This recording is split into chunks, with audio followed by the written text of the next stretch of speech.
প্রাণের রবি। এই সবে শুরু হয়েছে আমার জীবনের শেষ দিন। পূবের আকাশ সবে লাল হচ্ছে। আজকাল তোমার ঘুম থেকে উঠতে একটু দেরি হয়, সেটাই তো স্বাভাবিক। মাত্র 4 মাস বিয়ে হয়েছে তোমার। আগে তো সূর্য ওঠার আগে তুমি উঠতে। আমার ঘুম ভাঙাতো তোমার সকালবেলার গান। আমরা একসঙ্গে যেতাম নন্দনকাননে। আমার ঘরের পাশে ছাদের উপর যে বাগানটি একসঙ্গে করেছিলাম আমরা, তুমি তার নাম দিলে নন্দনকানন।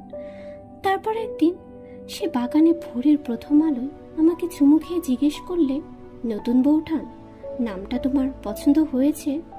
আমার সমস্ত শরীর তখন কাটা দিচ্ছে, আবার ভয় বুক করছে দূর দূর। ঠাকুরপো, এমন দুঃসাহস ভালো নয়, কেউ দেখে ফেললে কি হবে জানো? বললাম আমি। তোমার বয়স তখন 19, সবে ফিরেছ বিলেত থেকে, আমি 21।